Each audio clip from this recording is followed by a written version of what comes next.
വെറും 6 മാസം കൊണ്ട് ഡിഗ്രി സർട്ടിഫിക്കറ്റ് എന്നൊക്കെ കേട്ട് ഒരു അംഗീകാരവും ലഭിക്കാത്ത സർട്ടിഫിക്കറ്റ് ഒക്കെ വാങ്ങുന്നതിന് മുൻപ് നിങ്ങൾ ഇതൊന്ന് ശ്രദ്ധിക്കുക. കാരണം നിങ്ങൾ വാങ്ങിക്കുന്ന സർട്ടിഫിക്കറ്റ് വെറും ഒരു കടലാസ് കഷ്ണം മാത്രമായി പോകരുത്. PSC UGC അംഗീകാരത്തോടു കൂടി ഒരു കേന്ദ്ര ഗവൺമെന്റ് ഡിഗ്രിയാണ് നമ്മൾ നേടിയെടുക്കേണ്ടത്. ഏറ്റവും ലളിതമായ പഠന രീതിയിലൂടെ പ്രായപരിധിയില്ലാതെ കേരളത്തിൽ എവിടെയിരുന്നും പരീക്ഷ എഴുതി BA, BCom, DBA, BSW എന്ന കോഴ്സുകളുടെ ഡിഗ്രി സർട്ടിഫിക്കറ്റ് കരസ്ഥമാക്കാം ബാസ് സ്റ്റഡി സെന്ററിലൂടെ. Join now. ഹായ് എവരിവൺ, ബാസ് ഡിസ്റ്റൻസ് ഡിഗ്രിയുടെ മറ്റൊരു വീഡിയോയിലോട്ട് സ്വാഗതം. അപ്പോൾ ഇന്നത്തെ വീഡിയോയിൽ നമ്മൾ ഡിസ്കസ് ചെയ്യാൻ പോകുന്നത് ശ്രീനാരായണ ഗുരു ഓപ്പൺ യൂണിവേഴ്സിറ്റിയുടെ ജൂൺ-ജൂലൈ 2026 ബാച്ചിന്റെ അസൈൻമെന്റ് നമുക്ക് സൈറ്റിൽ അവൈലബിൾ ആയിട്ടുണ്ട്. അപ്പോൾ അസൈൻമെന്റ് റിട്ടേൺ ചെയ്യുമ്പോൾ എന്തൊക്കെ കാര്യങ്ങളാണ് ശ്രദ്ധിക്കേണ്ടത് എന്നുള്ളതാണ് ഇന്നത്തെ വീഡിയോയിലൂടെ ഡിസ്കസ് ചെയ്യുന്നത്. അപ്പോൾ ഡീറ്റെയിൽ വീഡിയോയിലോട്ട് പോവാം.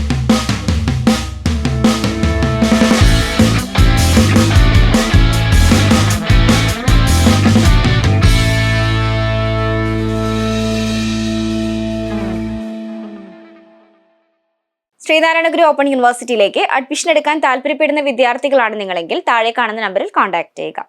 അപ്പം നമ്മൾ പറഞ്ഞതുപോലെ തന്നെ ശ്രീനാരായണ ഗുരു ഓപ്പൺ യൂണിവേഴ്സിറ്റിയുടെ അസൈൻമെന്റ്സും കാര്യങ്ങളൊക്കെ ഫസ്റ്റ് സെമസ്റ്ററിന്റെ അസൈൻമെന്റ്സും കാര്യങ്ങളൊക്കെ സൈറ്റിൽ അവൈലബിൾ ആയിട്ടുണ്ട്.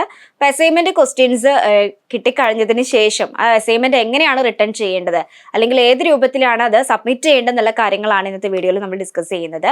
അപ്പോൾ അസൈൻമെന്റ് എന്ന് പറയുമ്പോൾ നമുക്ക് ടോട്ടൽ ഇപ്പോൾ ഫസ്റ്റ് സെമസ്റ്ററിൽ വരുന്നത് 4 സബ്ജക്റ്റ് ആണ്. ആ 4 സബ്ജക്റ്റും നമുക്ക് അസൈൻമെന്റ് ഉണ്ടായിരിക്കും.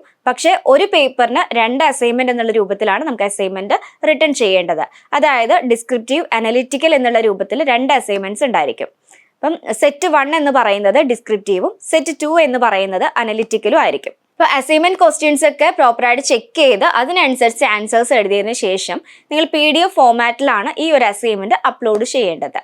അപ്പം പ്രത്യേകം ശ്രദ്ധിക്കുക, അസൈൻമെന്റ് അപ്ലോഡ് ചെയ്യുന്നതിന് മുൻപ് നമുക്ക് അതിനകത്ത് ഫേസിംഗ് ഷീറ്റ് അറ്റാച്ച് ചെയ്യണം. അപ്പോൾ ഏതൊക്കെ ഫേസിംഗ് ഷീറ്റ് ആണെന്നുള്ളത് പ്രോപ്പറായിട്ട് ചെക്ക് ചെയ്തതിന് ശേഷം മാത്രം ഫേസിംഗ് ഷീറ്റ് അറ്റാച്ച് ചെയ്യുക. കാരണം നമുക്ക് 10 മാർക്കിന്റെ ഫേസിംഗ് ഷീറ്റും വരുന്നുണ്ട്, അതുപോലെ തന്നെ 15 മാർക്കിന്റെ ഫേസിംഗ് ഷീറ്റും വരുന്നുണ്ട്. അപ്പോൾ പ്രോപ്പറായിട്ട് ക്വസ്റ്റ്യൻസും കാര്യങ്ങളും ചെക്ക് ചെയ്തതിന് ശേഷം മാത്രം ഫേസിംഗ് ഷീറ്റ് കൂടെ അറ്റാച്ച് ചെയ്തിട്ടാണ് അസൈൻമെന്റ് കംപ്ലീറ്റ് ചെയ്യേണ്ടത്. എന്നിട്ട് നിങ്ങൾ എഴുതിയിട്ടുള്ള അസൈൻമെന്റ് PDF രൂപത്തിലേക്ക് മാറ്റിയതിന് ശേഷം മാത്രമാണ് അസൈൻമെന്റ് സൈറ്റിൽ അപ്ലോഡ് ചെയ്ത് കൊടുക്കേണ്ടത്. നമുക്ക് ഓൺലൈൻ സബ്മിഷൻ ആണ് വരുന്നത്. ഇനിയിപ്പോൾ അതല്ല, ഓൺലൈനായിട്ട് സബ്മിറ്റ് ചെയ്യാൻ ബുദ്ധിമുട്ടുള്ള ആളുകളാണെന്നുണ്ടെങ്കിൽ നിങ്ങൾക്ക് ഡയറക്റ്റ് ആയിട്ട് നിങ്ങളുടെ LSCയിൽ കൊണ്ടുപോയിട്ട് നിങ്ങൾക്ക് സബ്മിറ്റ് ചെയ്യാവുന്നതുമാണ്.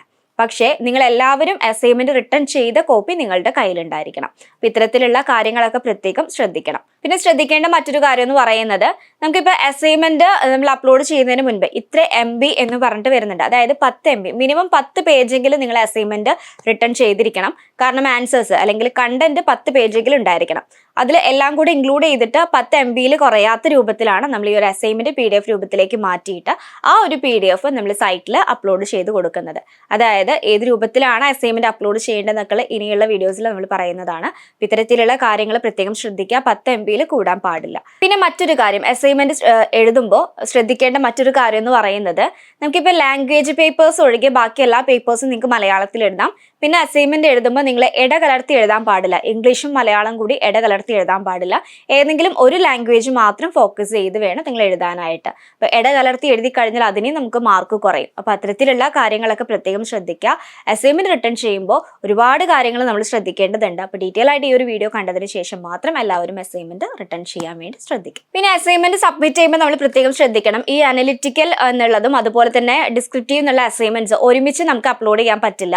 അപ്പം രണ്ടും സെപ്പറേറ്റ് ആയിട്ട് തന്നെ വേണം നിങ്ങൾ PDF ഫയലായിട്ട് സേവ് ചെയ്ത് വെക്കാനായിട്ട്. ആ ഒരു PDF ഫയലാണ് നമ്മൾ അപ്ലോഡ് ചെയ്യേണ്ടത്.